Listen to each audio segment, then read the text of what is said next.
और सीधे आपको कार्यक्रम में लेकर चलते हैं राजस्थान चार्टर्ड अकाउंटेंट्स फाउंडेशन का प्रबुद्ध जनों से संवाद कार्यक्रम। वित्त मंत्री निर्मला सीतारमण संबोधित कर रही हैं। Justice Bhandari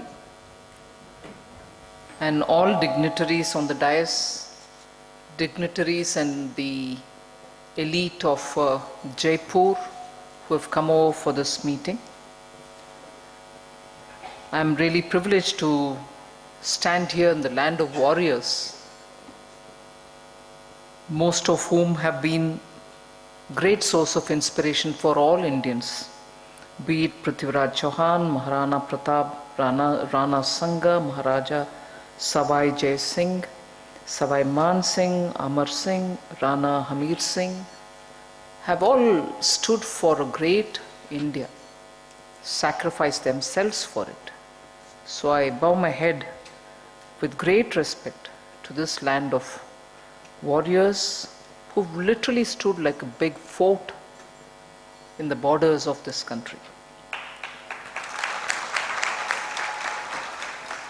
Even today in the armed forces, you have great number of people from Rajasthan who defend our country, not so much in the deserts, but also in high altitude mountains, snow-capped peaks, and even in the borders with Myanmar, the tropical jungles. So I pay my respects also to the armed forces, which is represented adequately by people from Rajasthan.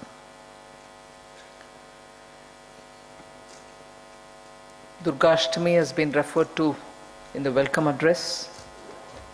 It's Vasanta Navaratri period. We worship Shakti all right, but on the Navami day it is going to be all Ayodhya. After several decades, several centuries, Sri Ram has found a Bhavya Mandir where he should have been.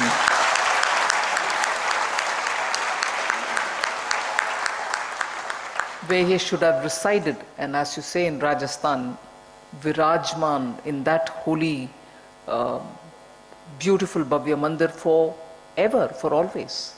But unfortunately, he hadn't had a place to be except for a tent. And that literally tugged at the heart of every Indian.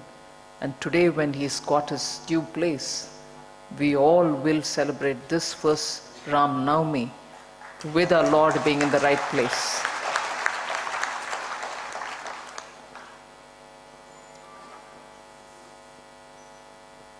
And with the Pran Pratishtha of Sri Ram, all of us can hope, and I'm sure we'll realize our dreams. The golden era of India will start. It starts with an Amrit Kal. The Viksit Bharat of 2047 hopefully will be achieved with Sabka Prayas. And in that, the intellectuals, the knowledge torchbearers of India who largely reside in Rajasthan will have a big role to play. And I'm happy to start my campaign in Rajasthan addressing the intellectuals.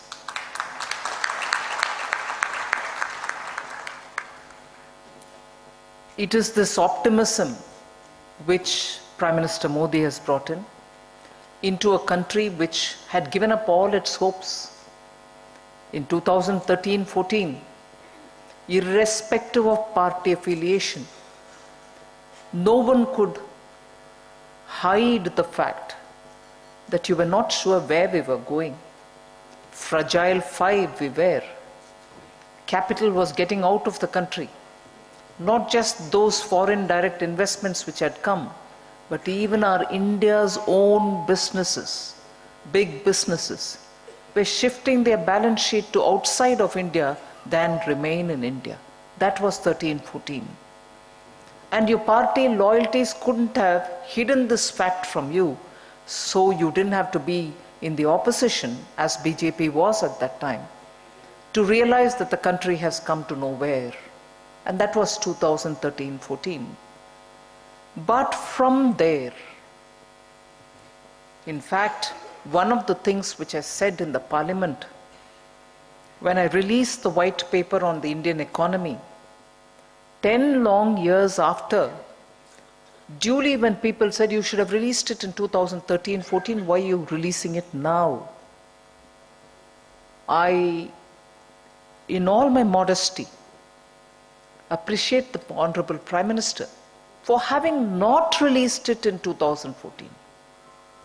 It's such a story that today we look back with a sense of confidence, saying it's all right, we were, fragile five. These many number of scams had happened. Scams by themselves are wrong, but each one of the scam had created a collateral damage to the economy, and shortage of coal would have resulted in 72 hours of blackout in the western part of India at that time, or shortage of coal would have left many of the thermal producing companies, thermal producing public sector undertakings also without power, and so on. But the fact is, today we are looking back with confidence because in the 10 years, the economy had been restored with tremendous effort, transparent effort, with not a whisper of corruption, and a complete dedication shown by the Honorable Prime Minister. So if we are at a stage where even a white paper which would have sounded, how can I put it? A white paper, if released in 2014, would have sounded only a sense of hopelessness in this country. It would have established the fear